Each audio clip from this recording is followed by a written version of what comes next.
Coming up, should you try watchmaking? Let's find out. Hello and welcome back to Automatic Reviews. I'm Mark. This week is a little bit different. I'm exploring the subject of watchmaking.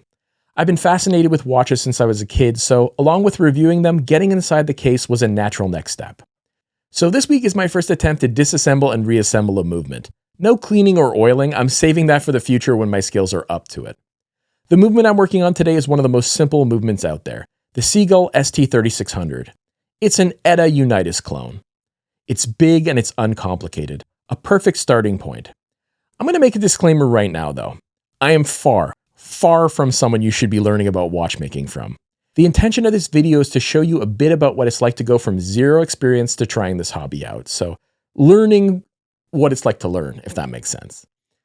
Maybe some of you will be inspired to try it out, who knows? In this video, I'm going to show you my setup and tools and then walk you through some of the steps and describe what was tricky, what surprised me, that kind of thing. I'll also be showing you the time grapher before and after results to see how I did, if I can get it running again. But before we get to that, I'd just like to let you know that I put up videos every week and my goal is to focus on the best watches at all price ranges. And like this week, the occasional video about learning watch servicing and modding, that kind of stuff. If that sounds good to you, then consider hitting that subscribe button. Before we continue, a shout out to Wristwatch Revival. I love his content in general, but of the several videos I watched of this disassembly prior to trying it out, despite him being a student of this hobby himself and not yet a master watchmaker, his had the most clear visuals and instructions, and that gave me a lot more confidence to move forward. It's such a great channel. If you haven't already checked it out, I would recommend it. All right, now let's disassemble this watch. Wish me luck. First is my setup. The bench that I'm working on is actually nearly identical to a watchmaker's bench. It's a jeweler's bench. No, I didn't buy it for watchmaking. I've owned it for about 15 years. I bought it because I do a lot of arts and crafts on a small scale like painting miniatures. As you can see, there's some paint stains on the worktop. And these kind of benches are great for putting the work at the right height for not straining your back. It even has a drawer you can extend onto your lap a few inches to catch drop parts, as well as pull out armrests. I've gotten a ton of use out of it, and it's a great way to illustrate that you won't regret picking up equipment that's truly useful, even if it costs a little bit more. Like the bench, I'm a buy once, cry once guy when it comes to tools, so I didn't hold back on most of these, but you can start off for much less money. First up is this Bergeon Mat. It's the one that everyone likes, so I just went for it. It doesn't stick to the bench, but it has an anti-skid underside so it stays in place. Finger cots are good for keeping the movement clean and preventing the staining caused by finger oils. These are inexpensive. These stacking trays are what I'll use for the parts. It will allow me to give every step its own compartment to minimize confusion for me as a total novice. This is the movement holder I got. It is a Bergeon, but it is like the industry standard movement holder, and it's only about $25 US, so it is worth it in my opinion. Next up, I picked up this high-end set of Bergeon screwdrivers. I know it's a lot, but no matter what, I know I'll be happy I own them. From these types of projects to watch maintenance and beyond. The sets of 4 watchmaker screwdrivers would do for this project, but I encourage you to pick up at least a decent set. They don't have to be Swiss, but in my opinion, avoid ultra cheap ones. They'll impact your experience too much, and if you enjoy the hobby, you'll just have to replace them. Other sizes would come in handy, and you'd need them for long-term watchmaking, but a set with 0.8, 1, 1.2, and 1.4 millimeter sizes would get you through a movement like this. I also bought this Canon pinion remover. It wasn't cheap, it is Bergeon, but cheaper ones are out there. Though, I would check reviews first. The tweezers I'll use in this video are this super heavy-duty 00 set and this more delicate brass set. The 00 is good for when you want to apply force because they're so sturdy, and the brass is good for not damaging anything. These are Dumont, so again, not cheap, but like the screwdrivers, cheaper are available. But in my opinion, avoid the cheapest. I also got this transparent plastic stick for holding parts in place. Aside from that, because I wear glasses, I got this number 2.5 loupe that clips the glasses. 2.5 isn't the magnification, it's the name. The magnification is 4x, which lets you see everything you need to see. The movement is the ST3600, which is the quintessential starter movement. I got it on AliExpress for about only $25 US. I should note that it didn't come with an hour wheel though, so I had to order one separately for about $3. Pretty awesome thing for only like $25 though. A cool looking movement I can tinker with, it's like a childhood dream. I did pick up some pretty nice equipment, but you can do it for less. I think all told you could do it for under $100, so there are options if you're interested, but on a strict budget. Now let's have a look at the starting time grapher performance I'm going to have to live up to. So this is the unregulated time graph for performance before the disassembly. Can I maintain this level of performance or something close to it? We'll soon find out. All right, so the first step is we're going to remove the hands. I'm using the Canon Pinion tool for this. These are just temporary hands that they put there so you can see that the watch is running and make sure that it works. But of course, when you actually put the watch together, you would use, nice hands that match the dial. There, I just removed the Canon Pinion. I'm just flipping over the movement now to get access to the other side. So here I'm sort of triggering the click mechanism and then holding it in place so that way I can slowly let down the power. One of the first things we remove is the balance complete because it's so delicate we want to get it out of the way. Sorry some of these shots are a little obscured. I'm not used to filming this sort of footage. I will improve with time when I do make other videos like this from time to time. It's a good idea to place the balance complete facing in this direction when you place it down so that you protect the hairspring. Now I remove the ratchet wheel. And this part was easy. This stuff wasn't really that tricky because the screws were large. This is the crown wheel. And the screw is threaded the other direction. So it's right to loosen and left to tighten. So that's something worth noting. Now I remove the click. And underneath the click, there's going to be this spring. It's quite tiny, but it's not really spring-loaded once you've removed the click, so it's pretty easy. Now I take off the barrel bridge by removing those screws. And then just lifting it up with a screwdriver, it came off quite easily. Then using the brass tweezers, I can move it to the tray. Next up is the train wheel bridge. And that holds the train wheels in place, and those are sort of those big cogs that you see there in the middle. Those are called the train wheels, and this is the bridge that holds them in place. And that came up really easily, actually. And I just gently moved it away with the brass tweezers. This is the escape wheel bridge. It's just the little bridge that holds the escape wheel in place. It just serves really one purpose. This is where having more screwdrivers came in handy because I actually moved up to one of the more heavy-duty ones because I really felt like it was so tough to pry off, I didn't want to damage the tip of the small screwdriver. One by one, I removed the wheels. The center wheel is first, and then the fourth wheel. And they're pretty delicate, but they weren't hard to manipulate. They were fairly easy to pick up. That's the third wheel. And now the escape wheel, which is really quite tiny, but it was also easy to pick up.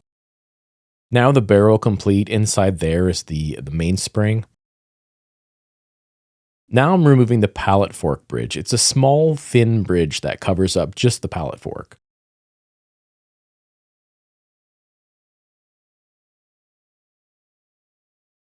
Now the pallet fork was very tiny, and I was super careful. The pivot for it is just like the size of like a beard hair. It's really, really tiny, so I didn't want to break it off. I flipped over the movement again, and I can get access here to the screw that holds in the setting lever spring. So just one big plate that comes off, and some of the motion works came off with it. This is the minute wheel.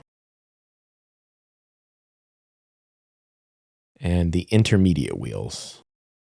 The hour wheel didn't actually come with this movement. I had to order one separately. Now we remove the yoke spring. This thing is under serious tension, so I was really careful, but it wasn't a problem. Once that's off, you can get the yoke off.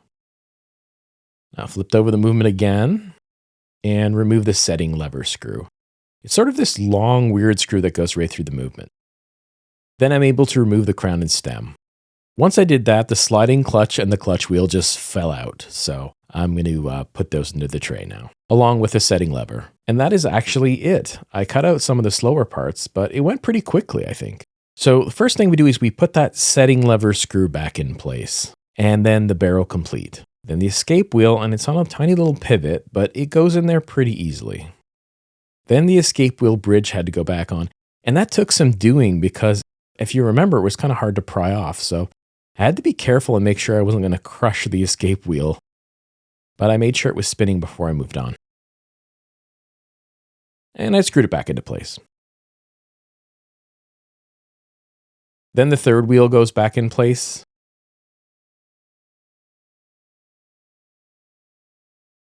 And the fourth wheel.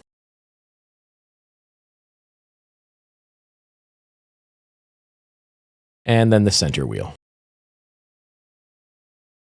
Then the barrel bridge goes back into place. It's adjacent to the train of wheels, so I was careful not to nudge anything out of position, but it seems like everything was okay.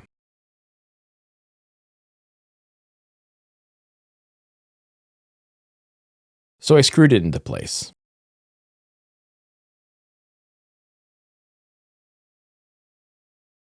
Now I replaced the train wheel bridge.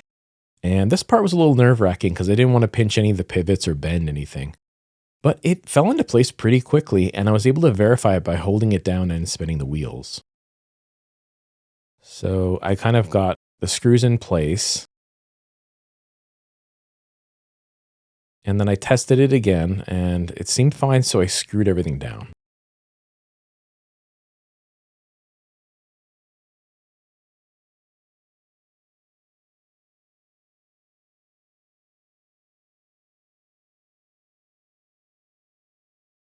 Then I put the click spring back in place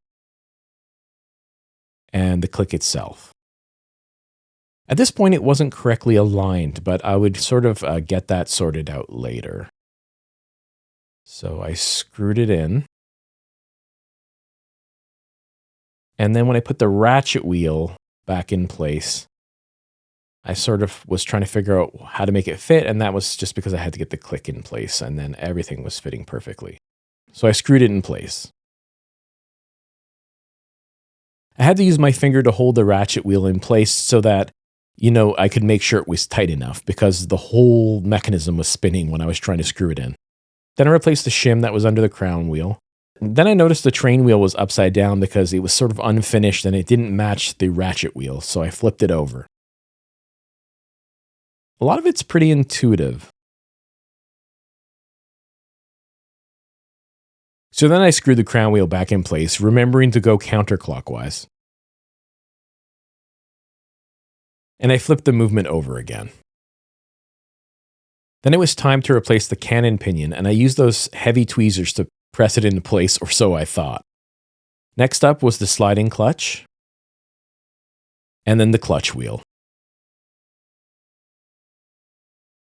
Once those were in place, I could slide the crown and stem back in. I placed the setting lever over that part, but then you have to do this thing where you hold them in place with your finger and then screw them in while they're kind of in the air. It's tricky and it was hard to film. Then I placed the intermediate wheels in place and the minute wheel. Then I put the yoke in place. Then it came time to put that yoke spring back in place. So I used the screwdriver to hold it down again. And it took a little doing. As you can see, it had to try, 10 or 15 times, I think. But it finally did get into place, and it felt really secure when it did. Although there's always a risk it can fly away, so, I had to be sort of careful. But when I was trying to get the setting lever spring in place, I noticed I knocked the cannon pinion out of the way. So I removed the minute wheel, and I put the cannon pinion in place again, and I used those heavy tweezers, and I really pressed down firmly. You can see it click into place. And then it was good, and I put the minute wheel back. Then the setting lever spring, and that took a little bit of doing. You have to sort of get it into the spot where it belongs. It kind of clicks together. And once it's in place, you can screw it down, and when you do that, the yoke spring is locked down too, so that means that you're safe. And I tested it, and it worked. Flip the movement over again. And then I put the pallet fork back in place. And getting that into the right spot took some doing. I was being really careful because, as I said, the pivot is so small. I thought it was probably in the right spot. So I got the pallet fork bridge and I put it where it was supposed to go and sort of gently manipulated it until I thought it was in the right spot. And pressing down on it, I was testing to see if I could move the pallet fork freely, which I could. So I put some screws in place on the pallet fork bridge, and I screwed them in, but not too tight so that if anything was off course, I could correct it before I did any major damage. And then there's this test that you can do, which is you wind up the watch, and then if you just touch the pallet fork, it'll click side to side by itself. And that means that everything's in the right place. So then I tightened down the pallet fork bridge, tested it again. Yep, everything was working perfectly. So I gave it a bit more of a wind because now it was time to put in the balance complete and see if I had done a good job. It took a little bit of doing to get it into position. It was a little bit tricky actually, because it's on this spring and you don't want to damage it, and it has a little pivot at the bottom, and you just have to get everything just right. It wasn't too hard though. I just had to be careful. And I used these brass tweezers so it wouldn't damage the plate. And I was able to move things around. I used my finger a bit to press down on that bridge. And then I tested it with the tweezers. And I pushed it, I moved it a little bit, and then it sprung to life. And it was a huge relief and actually a genuine thrill. So I pushed the bridge down, and then I screwed it back into place. But I could tell that the watch was going to be okay because, it was running. So that's the goal. I flipped it over. So yeah, putting the hands back was pretty easy actually. I just put the hand in place and then pressed it down with that tool I got when I did that DIY watch. And then the seconds hand was really cool because when I placed it on top, it just started circulating around. So it was in place, but it wasn't, pressed down. So I knew that was going to be perfect. All right, so that's it. The watch is running. But how did I do? On to the time grapher. So this is how the movement is running now. With a little regulation, this watch that I put together is running almost literally perfectly. To say I'm happy with that result is an understatement. The amplitude is even improved, as is the beat error. I'm super pleased about this, guys. So I started with a question. Should you try watchmaking? As you saw, I did, and I didn't drop, lose, or break any parts, and I left it running better than I found it. It only took about an hour and a half total. What a rush though, guys. I was walking on air when that balance wheel kicked up. I honestly think you should really consider trying it if you've ever been curious. It won't be for anyone who's impatient or who finds activities requiring manual dexterity overly difficult. Also, be sure to read up and watch videos from knowledgeable people with genuine experience in the field of watchmaking and not just novices like me. Other than that, be brave. It's far more intuitive than some people would have you believe. Yes, actual watchmaking is for the pros and the truly dedicated hobbyists who have invested decades into it. No question there, but we can all try out the basics and learn. It's fun, it can give you more confidence to solve simple problems with your watches on your own, and it might end up saving you money in the long run. You may never get into full servicing, but getting comfortable with the basics would help, for example, give you the confidence to do movement swaps on watches that are no longer running, and just give you a feeling of independence. I really do recommend it, guys. I love it. So what do you think? Would you try this? Have you tried it? If so, how'd it go? I want to hear about it, guys. Let me know in the comments. All right, that's it. That's all. Be sure to check the description for any relevant information like where to find the model numbers of the equipment featured in this video today. Just be sure to buy from trustworthy sources. I hear there are a lot of counterfeits out there, so do be careful. Till next week, bye-bye.